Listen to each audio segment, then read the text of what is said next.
আসসালামু আলাইকুম ওয়া রাহমাতুল্লাহি ওয়া বারাকাতুহু। কাছে দূরে দেশে প্রবাসে যে যেখানে আছেন সকলকে জানায় আন্তরিক শুভেচ্ছা ও মোবারকবাদ।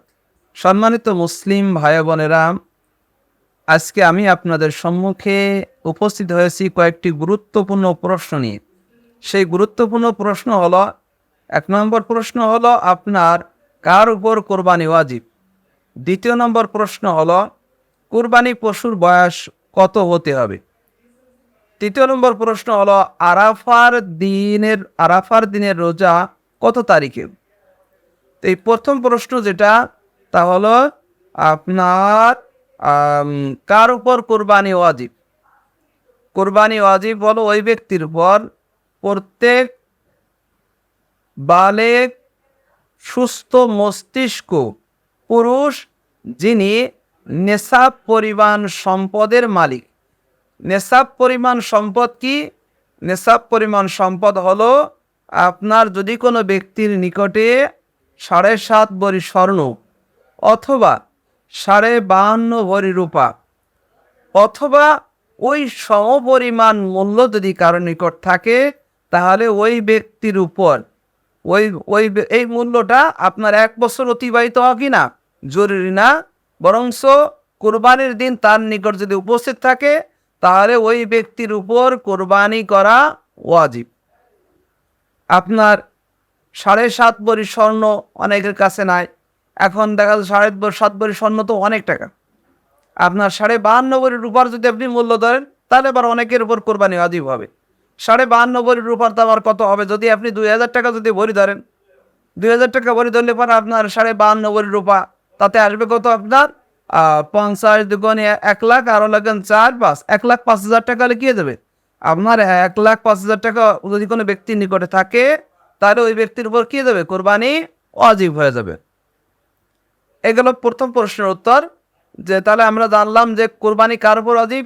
যে সুস্থ বালেগ, যেই ব্যক্তির নিকট সুস্থ বালেগ, যার নিকট আপনার 7.5 ভরি স্বর্ণ অথবা 52.5 ভরি রূপা অথবা ওই পরিমাণ মূল্য, যার 52.5 ভরি রূপার আনুমানিক মূল্য বর্তমান সময়ে প্রায় ধরেন আপনার 1 লাখ টাকা। যদি কোনো ব্যক্তির নিকটে 1 লাখ টাকা থাকে, তার সমস্ত খরচ শেষে তাহলে ওই ব্যক্তির উপর কোরবানি ওয়াজিব। এখন দ্বিতীয় প্রশ্ন, কোরবানি পশুর বয়স কত হবে। কোরবানি পশুর বয়স যদি ছাগল বা বকরি, ভেড়া, আপনার দুম্বা, বকরি, ভেড়া, দুম্বা, এই এই এই পশুর ক্ষেত্রে আপনার বকরি, ভেড়া, দুম্বার জন্য বয়স হতে হবে 1 বছর। বকরি, ভেড়া, দুম্বা এগুলোর বয়স হতে হবে কত? আপনার 1 বছর। হ্যাঁ, যদি কোনো বকরির বয়স যদি দেখা যায় 1 বছরের কম আছে, 6 মাসের বেশি, কিন্তু সেটাকে দেখতে খুব পুষ্ট মনে হয়, মোটা তাজা মনে হয়, যদি সেটাকে দেখতে দিয়ে 1 বছরের মতো মনে হয়, তাহলে ওটা দ্বারাও কোরবানি করা যাবে। আর গরুর ক্ষেত্রে, গরু আপনার, তারপরে মহিষ, উট, এগুলোর ক্ষেত্রে আপনার কয় বছর? 2 বছর। যে গরু এবং কি মহিষের ক্ষেত্রে কয় বছর হতে হবে?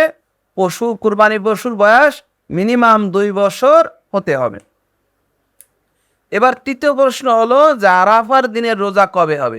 আরাফার দিনের রোজা কবে হবে এ বিষয়টা নিয়ে আপনার ওলামা ইকরামের মাঝে 3 শ্রেণী ওলামা ইকরামের মতামত পাওয়া যায়। 1 শ্রেণী ওলামা ইকরাম বলেন যে আরাফার দিনের রোজা হবে যেই দিন হাজিরা আরাফার দিনে অবস্থান করে, ওই দিনই আরাফার রোজা।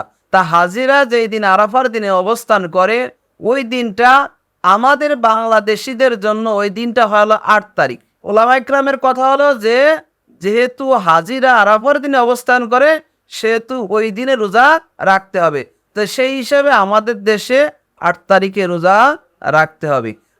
আর এক শ্রেণী ওলামা ইকরাম বলেছেন যে না, আরাফার দিনের রোজাটা হবে আপনার 9 তারিখে।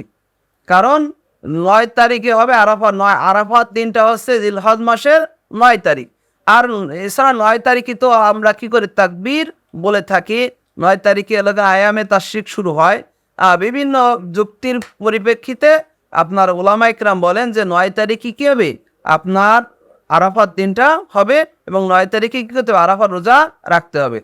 আর কোন ওলামা ইকরাম বলেছেন যে আপনার 8 তারিখ এবং 9 তারিখ 2 দিনে যদি রোজা রাখা হয় তাহলে আরাফার রোজাটা ছুটে যাওয়ার ভয় থাকে না, সম্ভাবনা থাকে না।